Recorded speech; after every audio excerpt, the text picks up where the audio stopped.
I never imagined that forgiving the one who hurt me would change my life completely.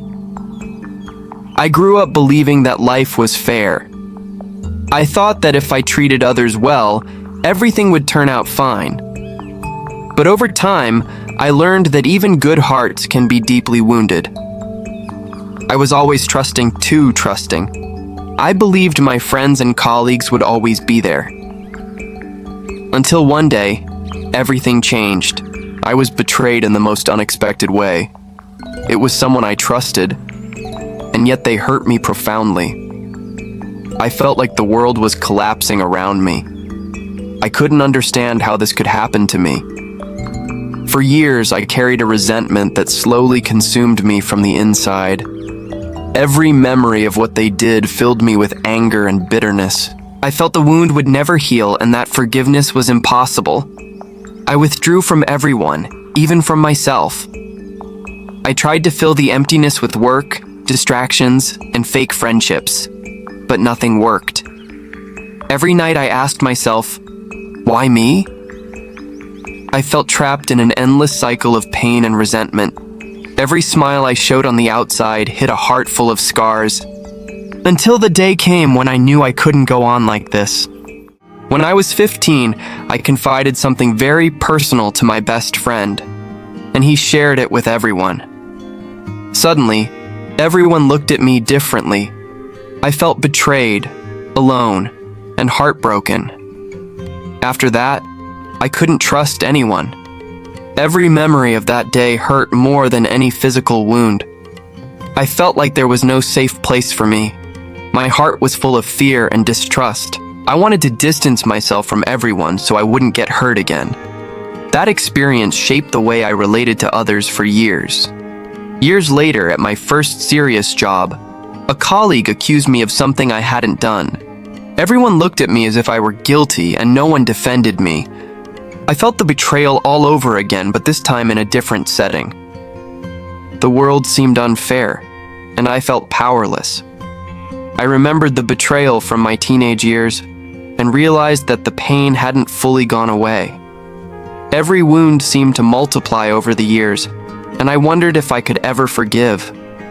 I felt trapped in a cycle of distrust and resentment. It was then that I decided to seek help from God, not knowing what that would change. There came a point when I could no longer pretend that I was okay. On the outside, I seemed strong, but inside, I was exhausted. The pain I had carried for years began to feel too heavy.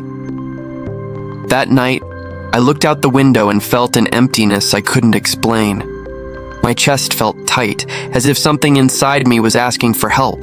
That was when I decided to step into a church, even though I didn't know what to say. I sat there alone, surrounded by silence. For the first time in a long while, I let my guard down. I didn't pray with beautiful words. I just spoke from the pain. I told God everything I had been holding inside for years. I remembered the wounded teenager I once was, and also the betrayed adult who had never fully healed.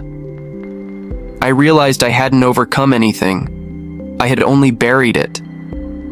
In the middle of that silence, I felt a peace that didn't come from me. I didn't hear a voice, but I felt that I wasn't alone. Something inside me slowly began to loosen its grip. For the first time, I stopped fighting my past. I left that place feeling different, not perfect, but lighter. I knew the process wasn't over, but something had already changed. That was the beginning of my healing, and also of the forgiveness I still struggled to face. After that encounter with God, I realized I could no longer keep running from forgiveness. I knew that forgiving wouldn't erase the past, but it could free my heart. With fear, but also with determination, I took the first step. I looked him in the eyes, the same friend who had betrayed me when I was a teenager. For a moment, all the pain from the past tried to come back. I remembered the wounded boy I once was and felt compassion for him. But this time, I didn't react from the wound. I reacted from healing. I told him I forgave him, not because he deserved it, but because I needed to be free. I saw him lower his gaze and realized he too was carrying his own guilt. In that moment, I felt something heavy leave my heart. Days later, I also faced the wound I had experienced at work. I spoke the truth, without hatred, without resentment, without the need for revenge. For the first time, I didn't feel small or guilty. I left that place knowing my worth did not depend on other people's opinions. As I walked out, I took a deep breath, as if my lungs were filling with new life. A real peace began to settle within me. I understood that forgiveness didn't change my story, but it did change my future. I was no longer walking while carrying the past, but trusting what God was doing in me. Today I can say that healing is a process, but freedom is real. If God could heal my heart, He can heal yours too. If this story touched your heart, share it with someone who needs healing. Follow us for more stories of faith, healing, and transformation. And tell us in the comments, what wound are you ready to surrender to God today?